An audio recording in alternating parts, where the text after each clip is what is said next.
নমস্কার, নিউজ নাওয়ে আপনাদের সকলকে স্বাগত। আমি সুমি রয়েছে আপনাদের সাথে। চলে যাব বিস্তারিত খবরে।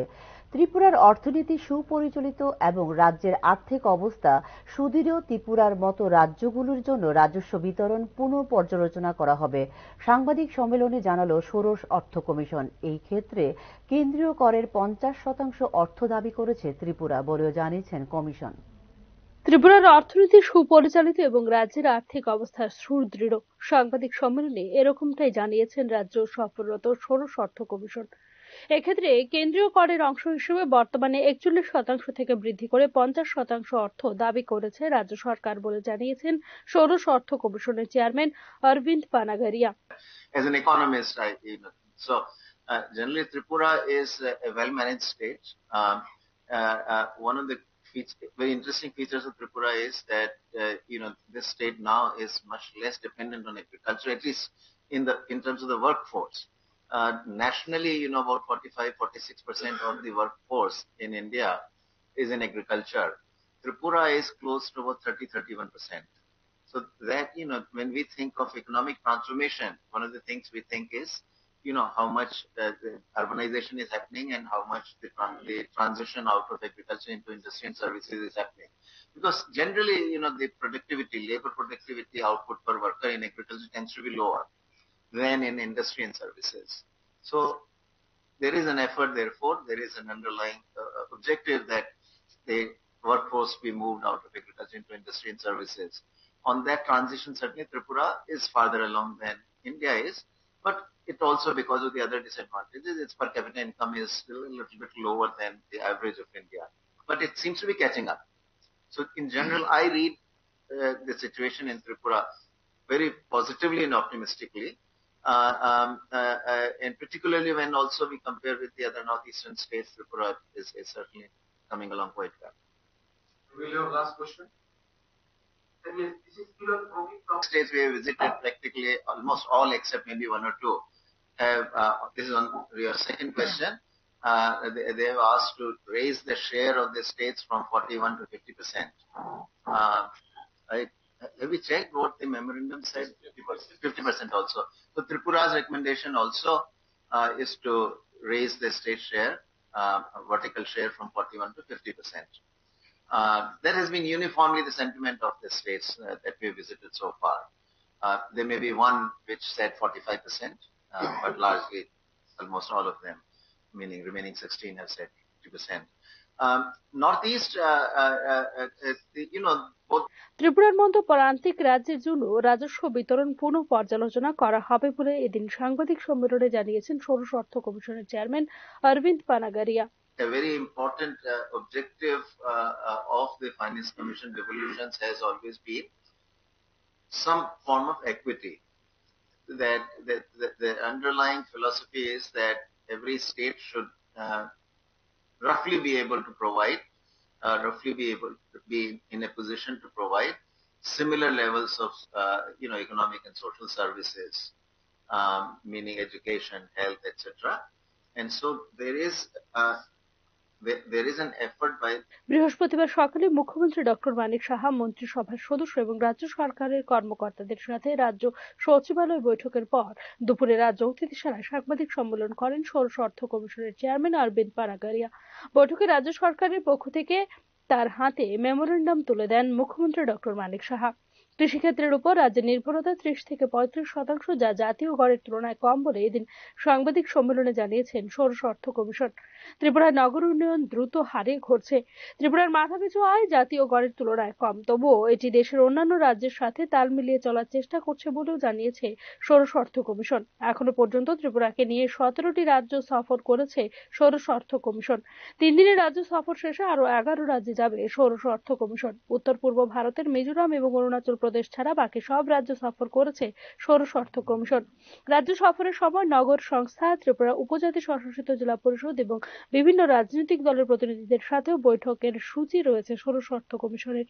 ব্যুরো রিপোর্ট, নিউজ নাও। ষোড়শ অর্থ কমিশনের পূর্ণাঙ্গ টিমের সঙ্গে বৈঠক হল রাজ্য সরকারের। মুখ্যমন্ত্রীর উপস্থিতিতে মহাকরণে হয় এই বৈঠক। মুখ্যমন্ত্রী ডক্টর মানিক সাহার উপস্থিতিতে রাজ্য সরকারের সঙ্গে বৈঠক করলেন ষোড়শ অর্থ কমিশনের পূর্ণাঙ্গ টিম। বৃহস্পতিবারে সচিবালয়ে অনুষ্ঠিত রাজ্য সরকারের সঙ্গে বৈঠক করেন ষোড়শ অর্থ কমিশন চেয়ারম্যান ডক্টর অরবিন্দ পানাগরিয়ার নেতৃত্বে 12 সদস্যের প্রতিনিধি দল।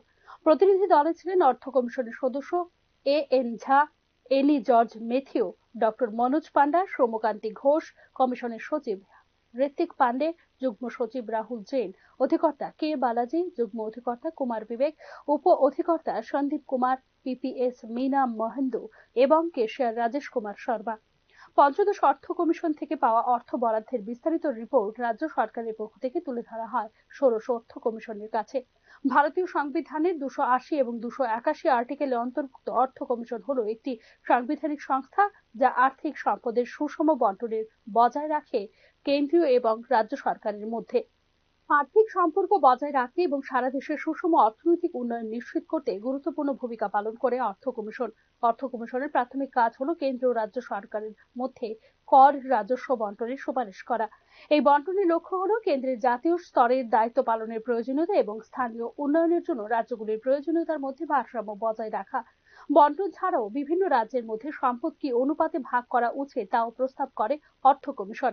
এই বন্টন জনসংখ্যা, এলাকা, রাজস্ব ক্ষমতা এবং উন্নয়ন সূচকের মতো বিষয়গুলিকে বিবেচনা করে। কমিশন সেই রাজ্যগুলিকে অনুদান সহায়তার সুপারিশ করে যেগুলির নির্দিষ্ট কার্যগুলি পূরণের জন্য অতিরিক্ত সংস্থানগুলির প্রয়োজন হতে পারে, যেমন স্থানীয় শাসন বা দুর্যোগ ব্যবস্থাপনা সম্পর্কিত কার্যাবলী। কেন্দ্র থেকে রাজ্যগুলিতে কর হস্তান্তরের প্রয়োজনীয়তা মূল্যায়ন করে অর্থ কমিশন। কেন্দ্রীয় করের শতাংশের সুপারিশ করে অর্থ কমিশন, যা রাজ্যগুলিকে তাদের আর্থিক স্বায়ত্তশাসন নিশ্চিত করতে সহায়তা করে। রাজস্ব অনুমান, রাজস্ব ঘাটতি এবং পাবলিক ঋণের মতো বিষয়গুলি বিবেচনা করে কেন্দ্র এবং রাজ্য উভয় সরকারের আর্থিক অবস্থান পর্যালোচনা করে অর্থ কমিশন। এই মূল্যায়ন সুপারিশ প্রণয়নে সাহায্য করে, যা অর্থনৈতিক প্রবৃদ্ধির বৃদ্ধির সাথে সাথে বজায় রাখে আর্থিক শৃঙ্খলা। অর্থ কমিশনের মূল উদ্দেশ্যগুলির মধ্যে একটি হলো কেন্দ্র এবং রাজ্যগুলির মধ্যে আর্থিক ভারসাম্যহীনতা মোকাবেলা করা, সম্পদের সুষ্ঠু বন্টন নিশ্চিত করার মাধ্যমে বিভিন্ন অঞ্চলের সুষম উন্নয়নের দিক নির্দেশ করে অর্থ কমিশন। কমিশনের অনুদান এবং কর ভাগাভাগির জন্য সুপারিশগুলি রাজ্য এবং স্থানীয় সরকারগুলিকে দিয়ে থাকে তাদের দায়িত্ব কার্যকরভাবে পালন করার ক্ষমতা। কেন্দ্র ও রাজ্য সরকারের মধ্যে আলোচনা ও সংলাপের জন্য একটি প্ল্যাটফর্ম প্রদান করে, ফেডারেলিজমকে উৎসাহিত করে অর্থ কমিশন। আর্থিক বিষয়ে ঐক্যমত গড়ে তুলতে সাহায্য করে অর্থ কমিশন এবং শক্তিশালী করে ভারতীয় ফেডারেলিজমের সহযোগিতামূলক মনোভাবকে। আর্থিক অবস্থানের পর্যালোচনার মাধ্যমে কেন্দ্র এবং রাজ্য উভয়ই দায়িত্বশীল আর্থিক অনুশীলনগুলি যেন মেনে চলে তা নিশ্চিত করতে একটি গুরুত্বপূর্ণ ভূমিকা পালন করে অর্থ কমিশন। উল্লেখ করা যেতে পারে প্রতি 5 বছর পর পর গঠিত হয়ে থাকে অর্থ কমিশন। ব্যুরো রিপোর্ট, নিউজ নাও।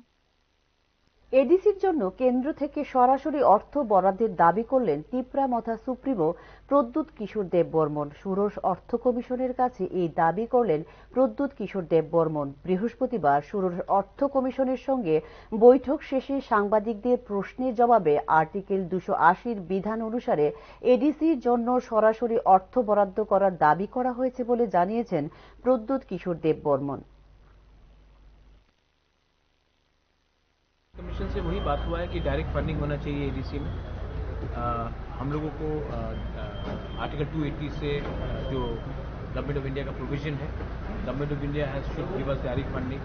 आज के दिन 68% of Tripura is ADC area, लेकिन फाइनेंस सिर्फ 1.7% का बजट का आता है। तो ये सब बात हुआ है। রাষ্ট্রপতির ভাষণের মধ্য দিয়ে শুক্রবার থেকে শুরু হবে সংসদের বাজেট অধিবেশন। শনিবার পেশ করা হবে 2025-26 অর্থবছরের পূর্ণাঙ্গ বাজেট। এদিকে বৃহস্পতিবার অনুষ্ঠিত হল বাজেট পূর্ববর্তী সর্বদলীয় বৈঠক। 31শে জানুয়ারি সংসদে যৌথ অধিবেশনে রাষ্ট্রপতি দ্রৌপদী মুর্মুর ভাষণ দিয়ে শুরু হবে সংসদের বাজেট অধিবেশন। পরের দিন অর্থাৎ 1 ফেব্রুয়ারি পেশ করা হবে সাধারণ বাজেট। সোমবার থেকে লোকসভা ও রাজ্যসভায় রাষ্ট্রপতির ভাষণ নিয়ে শুরু হবে আলোচনা। এদিকে অধিবেশন চলাকালীন সময়ে বিরোধী নেতাদের সহযোগিতা করার জন্য বৃহস্পতিবার আয়োজিত সর্বদলীয় বৈঠকে আবেদন করেছেন কেন্দ্রীয় সংসদ বিষয়ক মন্ত্রী কিরণ রিজিজু। এবারের বাজেট অধিবেশন অনুষ্ঠিত হবে 2 ধাপে। প্রথম ধাপ চলবে 31 জানুয়ারি থেকে 13 ফেব্রুয়ারি পর্যন্ত। এই সময় বৈঠক হবে মোট 9টি। 6 ফেব্রুয়ারি রাজ্যসভায় বিতর্কের জবাব দিতে পারেন প্রধানমন্ত্রী নরেন্দ্র মোদী। এরপরে 13 ফেব্রুয়ারি পর্যন্ত মুলতবি করা হবে সংসদের উভয় কক্ষ। অধিবেশনের দ্বিতীয় পর্বটি শুরু হবে 10 মার্চ এবং তা চলবে 4 এপ্রিল 2025 পর্যন্ত। এবারের বাজেট হবে কেন্দ্রীয় অর্থমন্ত্রী নির্মলা সীতারামনের টানা 8ম বাজেট এবং দ্বিতীয় পূর্ণাঙ্গ বাজেট। উল্লেখ করা যেতে পারে, এনডিএর হাল ধরে ফের একবার ক্ষমতায় এসেছে মোদী সরকার। তৃতীয়বার প্রধানমন্ত্রী হয়েছেন নরেন্দ্র মোদী। তাই মোদী সরকার 3.0 বাজেটের দিকে তাকিয়ে রয়েছে দেশবাসী। এবারের বাজেটে কর ছাড়ের দিকটিতে সবার আগে নজর থাকবে সকলের। 15 লক্ষ টাকা পর্যন্ত আয়কর ছাড় মিলবে কিনা সেদিকে তাকিয়ে রয়েছে অনেকেই। এর ফলে মধ্যবিত্তদের উপর বাড়তি বোঝা কমতে পারে। বাণিজ্য মহলের পক্ষ থেকে বলা হয়েছে, তারা ইতিমধ্যে আয়কর ছাড় নিয়ে একটি প্রস্তাব রেখেছে। তারা চায় আয়কর ছাড় দেওয়া হোক 20 লক্ষ টাকা পর্যন্ত। পেট্রোল ডিজেলের উপর থেকে যদি এক্সাইজ ডিউটি কমানো যায় তাহলে কমতে পারে দাম। ফলে রোজকার জীবনে অনেক বেশি স্বস্তি পেতে পারে সাধারণ মানুষ। কমতে পারে নিত্য প্রয়োজনীয় জিনিসের দামও। বিদ্যুৎ চালিত যানবাহনের উপর এবারের বাজেটে দেওয়া হতে পারে গুরুত্ব। এবারের বাজেটে জিডিপি কতটা বাড়বে তা নিয়ে বিস্তারিত আলোচনা করবেন কেন্দ্রীয় অর্থমন্ত্রী। বাজেটে এমএসএমই এর দিকে থাকবে বিশেষ নজর। ফলে ছোট শিল্প থেকে শুরু করে মাঝারি ধরনের শিল্পগুলি কতটা প্রভাবিত হবে তার দিকে থাকবে সকলের নজর। এর ফলে স্থির হবে আগামী দিনে দেশে কর্মসংস্থান কতটা বাড়বে বা কমবে। করোনাকালের পর ফের ঘুরে দাঁড়িয়েছে দেশের স্বাস্থ্য ব্যবস্থা। সেদিক থেকে দেখতে হলে এবারের বাজেটে স্বাস্থ্য খাতে কেন্দ্রীয় সরকার কত টাকা বরাদ্দ করবে নজর থাকবে সেদিকেও। ব্যুরো রিপোর্ট, নিউজ নাও। মার্কিন যুক্তরাষ্ট্রের ওয়াশিংটন ডিসির রিগান জাতীয় বিমানবন্দরের কাছে আমেরিকান এয়ারলাইন্সের বিমানের সঙ্গে মাঝ আকাশে হেলিকপ্টারের সংঘর্ষে মৃত্যু হয়েছে 18 জনের। তবে মৃতের সংখ্যা বাড়তে পারে বলে জানিয়েছে স্থানীয় প্রশাসন। ওয়াশিংটনে মাঝ আকাশে হেলিকপ্টারের সঙ্গে যাত্রীবাহী প্লেনের সংঘর্ষে বাড়ছে মৃতের সংখ্যা। হোয়াইট হাউস থেকে 5 কিলোমিটার দূরে রেগান ওয়াশিংটন ন্যাশনাল এয়ারপোর্টের কাছে মাঝ আকাশে যাত্রীবাহী একটি বিমানের সঙ্গে সংঘর্ষ হয় সেনাবাহিনীর ব্ল্যাক হক হেলিকপ্টারের। ঘটনায় বহু মানুষের হতাহতের আশঙ্কা করা হচ্ছে। যদিও হতাহতের বিষয়ে এখনো কোনো তথ্য পাওয়া যায়নি, তবে জারি রয়েছে উদ্ধার অভিযান। প্যাটোম্যাক নদী থেকে কমপক্ষে 18টি মৃতদেহ উদ্ধার করা হয়েছে বলে জানিয়েছে স্থানীয় প্রশাসন। যাত্রীবাহী বিমান ও হেলিকপ্টারের সংঘর্ষে প্যাটোম্যাক নদীতে ভেঙে পড়ে বিমানটি। দুর্ঘটনাটি সংঘটিত হয়েছে ভারতীয় সময় বৃহস্পতিবার ভোরে। আমেরিকার রেগান ওয়াশিংটন ন্যাশনাল এয়ারপোর্টের কাছে 64 জন যাত্রী ছাড়াও কেবিন ক্রু সদস্য নিয়ে পিএসএ এয়ারলাইন্সের বিমানটি আসছিল কানসাস থেকে। রেগান বিমানবন্দরে যাওয়ার পথে মুখোমুখি সংঘর্ষ হয় মার্কিন সেনার ব্ল্যাক হক হেলিকপ্টারের।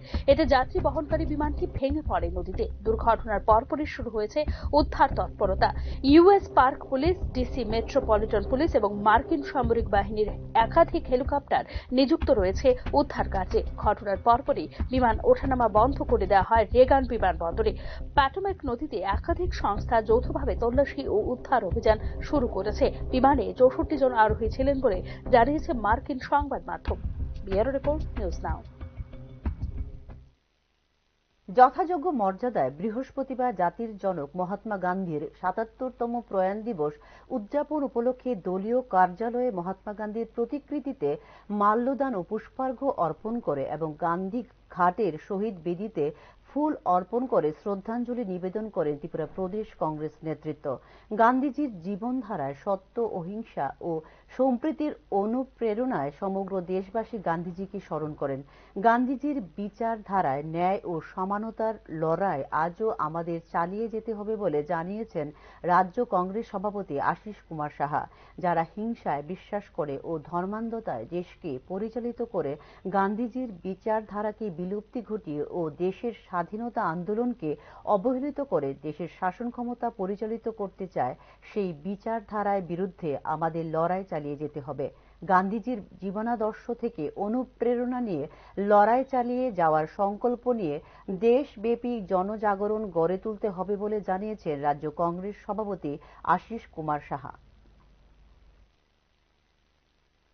যারা দেশের স্বাধীনতা আন্দোলনকে অপমানিত করে, অবদলিত করে দেশের শাসন ক্ষমতা পরিচালিত করতে চায়, সেই বিচারধারার বিরুদ্ধে আমাদের লড়াই।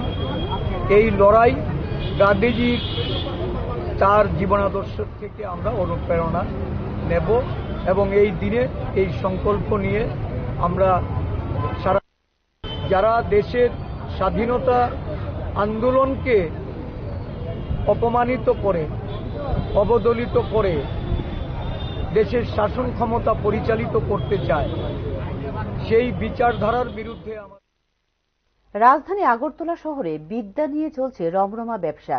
নির্দিষ্ট অভিযোগের ভিত্তিতে বৃহস্পতিবার এনসিইআরটির প্রতিনিধি দল ও পুলিশের সহযোগিতায় রাজধানীর ওরিয়েন্ট চৌমুহনী ও জয়নগর সংলগ্ন এলাকার বিভিন্ন দোকানে অভিযান চালিয়ে উদ্ধার করা হয়েছে প্রচুর পরিমাণে অবৈধ ও নকল বই।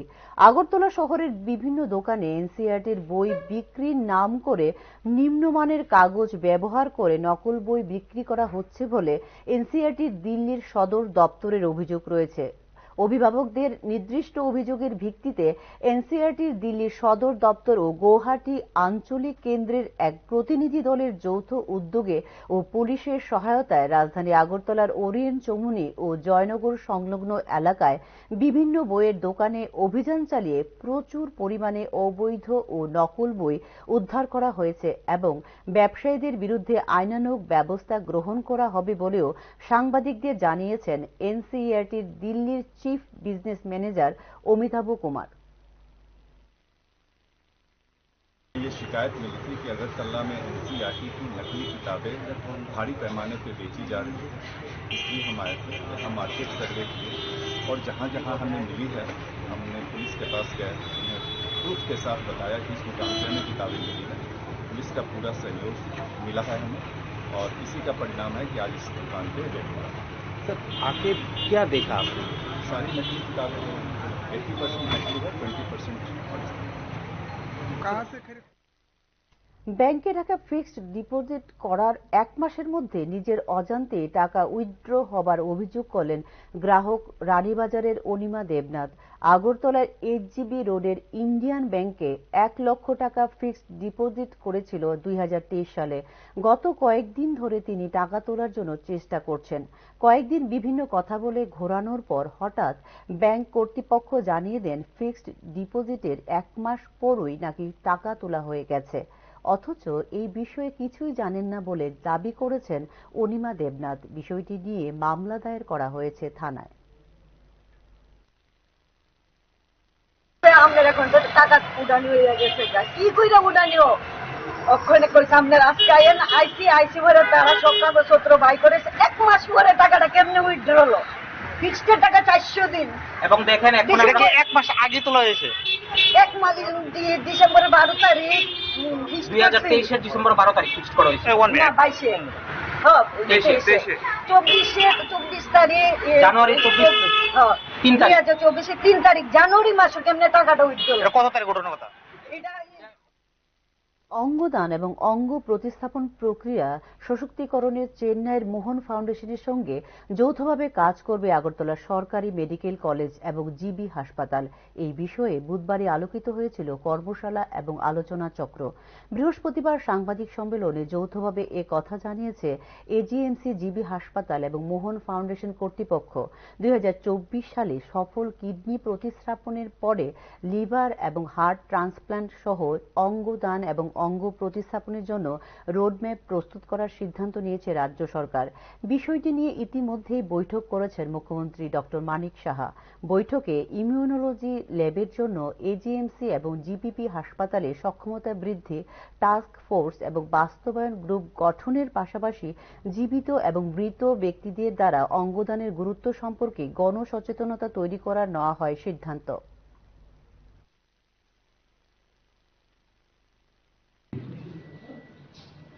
ইনফ্যাক্ট আমরা চাইছি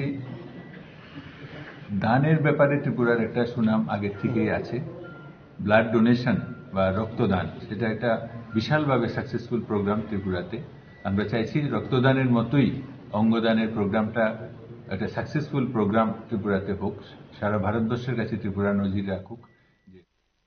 মহিলা কর্মীদের শারীরিক ও মানসিকভাবে হেনস্থার অভিযোগে জনরোষের মুখে পড়ে শেষ পর্যন্ত ঘটনাস্থল থেকে পালিয়ে গেলেন দন্ত চিকিৎসক টিঙ্কু বণিক। গোটা ঘটনায় তীব্র উত্তেজনা বিরাজ করছে রাজধানীর গণরাজ চৌমুহনীর ডাক্তারের চেম্বার সহ সংশ্লিষ্ট এলাকায়।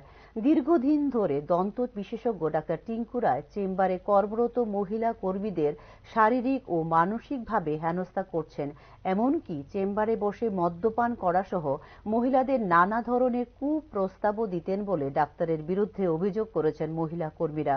বৃহস্পতিবার চেম্বারে এসে ঘটনার পুনরাবৃত্তি ঘটলে মহিলা কর্মীরা ধৈর্যের বাঁধ ভেঙে প্রতিবাদ করলে জনরোষের মুখে পড়ে মদ্যমত্ত অবস্থায় ডাক্তার টিঙ্কু রায় ঘটনাস্থল থেকে পালিয়ে যান। ফলে সমস্ত এলাকা জুড়ে উত্তেজনাকর পরিস্থিতির সৃষ্টি হয়েছে। তোমার লোকে কি হইছে ঘটনাটা কও? ফিজিক্যালি মেন্টালি হ্যারাস করার চেষ্টা করছে আমরারে বিগত 7 মাস থেকে। কে করছে? এই ডক্টরে। ডক্টর নাম কি গো? টিঙ্কু মল্লিক। তোমরা এখানে কি করো? আমরা এখানে কাজ করি স্টাফ। হেল্পার। এই অভিযোগটা কারোর জানাইছো? কি? এই অভিযোগটা কারোর আগে জানাইছো নি? সময়ের ছোট্ট বিরতির সঙ্গে থাকুন। আপনি দেখছেন নিউজ নাও, আমরা জানি কোনটা খবর। প্রথম আলো এলো শুদ্ধ সকাল, শুদ্ধ সলিলে আজ বাজালো ত্রিতাল, মন্দিরে শুদ্ধ পূজার ধ্বনি, অগ্নি শুদ্ধ হর সিঞ্জিনী, পরিণীতা নারী তুমি অনুপমা, শুদ্ধ সোনায় সাজো হে নিরুপমা। শুদ্ধতার স্বর্ণ মন্দির, কালিকা জুয়েলার্স, আগরতলা। একটু চেষ্টাতেই দুল লেগে যায় নববধূর কানে, একটু চেষ্টাতেই মানিয়ে নেওয়া যায় বিবাহিত জীবনে। নানা অনুভূতি জড়ানো বিয়ের গয়না, শ্যাম সুন্দর কোম্পানি জুয়েলার্স। আপনি দেখছেন নিউজ নাও, আমরা জানি কোনটা খবর। বিরতির পর আবারও স্বাগত। চাকরির দাবিতে বৃহস্পতিবার মুখ্যমন্ত্রীর বাসভবন ঘেরাও করেন 2022 সালের এসটিজিটি উত্তীর্ণ বেকার যুবক যুবতীরা। মুখ্যমন্ত্রীর বাসভবনের সামনে যাওয়ার আগে মাঝ রাস্তায় আটক করে পুলিশ তাদের অন্যত্র সরিয়ে দেয়। 2022 সালে 230টি শূন্যপদের জন্য এসটিজিটি পরীক্ষার্থীরা পরীক্ষায় বসেছিল, কিন্তু 3 বছর অতিক্রান্ত হয়ে গেলেও তাদের নিয়োগ করা হচ্ছে না। সম্প্রতি সরকারের পক্ষ থেকে 230টি শূন্যপদ বাড়িয়ে 700 শূন্যপদে নিয়োগের কথা ঘোষণা দেওয়া হয়েছিল বলে জানিয়েছেন এসটিজিটি উত্তীর্ণ প্রার্থীরা।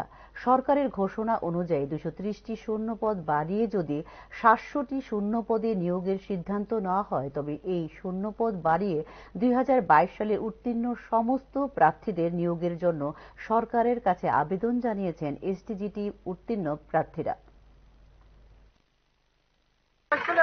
এক্সাম দেওয়ার পরে 230টা পোস্টের এক্সাম দিয়েছিলাম। আজকে আমরা বিভিন্ন পত্রপত্রিকাতে জানতে পারলাম যে তারা 700-র মতো পোস্ট ইনক্রিজ করেছে। আমাদের কথা হলো, যদি তারা 700-র মতো পোস্ট ইনক্রিজ করতে পারে 230টার অধিক, তাহলে আর কিছু পোস্ট ইনক্রিজ করে আমরা সবাইকে কেন নিতে পারছে না তারা? যেহেতু পোস্ট আছে, ভ্যাকেন্ট পোস্ট অ্যাভেলেবেল তাদের কাছে, যেহেতু আমরা কোয়ালিফাইড ক্যান্ডিডেটরা অ্যাভেলেবেল আছি। বালি মাফিয়াদের দৌরাত্মে নাজেহাল কৈলাসহর মহকুমাবাসী। বন দপ্তরের অনুমতি ছাড়া অবৈধভাবে দিনের পর দিন মনু নদী থেকে মাফিয়ারা বালি তুলে নিয়ে যাচ্ছে বলে অভিযোগ এলাকাবাসীর। বর্ষাকালে গোটা কৈলাসহর মহকুমা বন্যার জলে তলিয়ে যাওয়ার আশঙ্কায় ভুগছেন এলাকাবাসী। প্রকাশ্য দিনের বেলায় বন দপ্তরের অনুমতি ছাড়া কৈলাসহর গৌরাঙ্গনগর গ্রাম পঞ্চায়েতের কামরাঙ্গা বাড়ি সহ ছন্তৈল, দুর্গাপুর, সোনামুড়া, কিনারচর, শ্রীরামপুর, ভটের বাজার, জলাই, বহলেহর, বিলাসপুর সহ অন্যান্য এলাকায় অবৈধভাবে মনু নদী থেকে বালি তোলা হচ্ছে বলে অভিযোগ এলাকাবাসীর। একদিকে কৈলাসহর মনু নদীর পাড়ের বাঁধ প্রায় 40 বছর ধরে কোনো ধরনের সংস্কার না করার ফলে বাঁধের করুণ দশা, আবার অন্যদিকে মনু নদী থেকে বড় বড় গাড়ি দিয়ে বালি দিয়ে যাওয়ার ফলে মনু নদীর নাব্যতা দিন দিন কমে যাচ্ছে। এলাকাবাসীর অভিযোগ পেয়ে সরেজমিনে এলাকা পরিদর্শন করেন স্থানীয় কংগ্রেস বিধায়ক বিরজিৎ সিনহা। বন দপ্তরের অনুমতি ছাড়া অন্যায় অবৈধভাবে প্রতিদিন মনু নদী থেকে বিভিন্ন এলাকায় প্রায় 20 জন বালি মাফিয়া বালি তুলেও মাত্র 2 জনের বন দপ্তরের লাইসেন্স রয়েছে এবং এর মধ্যে একজনের লাইসেন্স পুনর্নবীকরণ করা হয়নি বলে জানিয়েছেন বিধায়ক বীরজিৎ সিনহা। এছাড়া প্রতিদিন মনু নদী থেকে বালি তোলার খবর বন দপ্তর সহ অন্যান্য দপ্তর জানার সত্ত্বেও কেন এই বিষয়ে নজর দেওয়া হচ্ছে না সেই বিষয়েও প্রশ্ন তুলেছেন তিনি। সমস্ত বিষয়ের উপর আলোকপাত করে জেলা প্রশাসনের দ্রুত পদক্ষেপের দাবি করেছেন বিধায়ক বীরজিৎ সিনহা। নতুন আরসিসি ব্রিজ হয়েছে মনু নদীর উপরে, এটা হলো সোনামুড়া সন্তল সংযোগস্থলে, আর এদের কামরাঙ্গাবাড়িয়া সন্তরছল। এখন নদীর ভিতর থেকে যে বাঁধের কাছাকাছি, ওই যে ব্রিজের কাছাকাছি বেআইনিভাবে বালু তুলতেছে। দুইটা লাইসেন্স আছে, একটা পাল, একটা সিনা, এছাড়া সব 2 নম্বর। এই যে না সাংবাদিক যাইতে তারা ভাগিয়েছে। সেই কারণে আমাদের তো এই ব্রিজ দুইটা রক্ষা করতে হবে, প্লাস আমাদের বাঁধ রক্ষা করতে হবে। এটাকে ফরেস্ট ডিপার্টমেন্ট থেকে কঠোরভাবে এবং ডিস্ট্রিক্ট অ্যাডমিনিস্ট্রেশন যাতে এটা হস্তক্ষেপ করে, আমরা ডিমান্ড করি। একদিকে সংস্কারের অভাবে মনু নদীর পাড়ের বাঁধ বিপজ্জনক অবস্থায় রয়েছে, আবার অন্যদিকে বালি মাফিয়াদের দৌরাত্ম্য এতটাই বেশি যে প্রশাসন সহ পুলিশ নীরব ভূমিকা পালন করছে। আগামী বর্ষায় কৈলাসহর মহকুমা বিপদমুক্ত থাকবে কিনা সেই বিষয়ে আতঙ্ক বিরাজ করছে সাধারণ মানুষের মধ্যে। ব্যুরো রিপোর্ট, নিউজ নাও। রঞ্জি ট্রফির এলিট এ গ্রুপের ষষ্ঠ তথা সর্বশেষ ম্যাচে মহারাষ্ট্রের বিরুদ্ধে সুবিধাজনক অবস্থায় রয়েছে টিম ত্রিপুরা। বৃহস্পতিবার ম্যাচের প্রথম দিন প্রথম ইনিংসে ত্রিপুরার স্কোর দাঁড়ায় 5 উইকেটের বিনিময়ে 230। এদিন ইন্দিরা গান্ধী স্টেডিয়ামে পসেটিতে মহারাষ্ট্রের বিরুদ্ধে প্রথমে ব্যাটিং করার সিদ্ধান্ত নেয় ত্রিপুরা। উইকেট রক্ষক ব্যাটসম্যান শ্রীধরন শরতের অপরাজিত 66 রানের দৌলতে 230 রান সংগ্রহ করে ত্রিপুরা। শুক্রবার ম্যাচের দ্বিতীয় দিন ন্যূনতম আরও 150 রান করার প্রাথমিক লক্ষ্য থাকবে টিম ত্রিপুরার। এখনকার মতো সংবাদ এই পর্যন্তই। নমস্কার।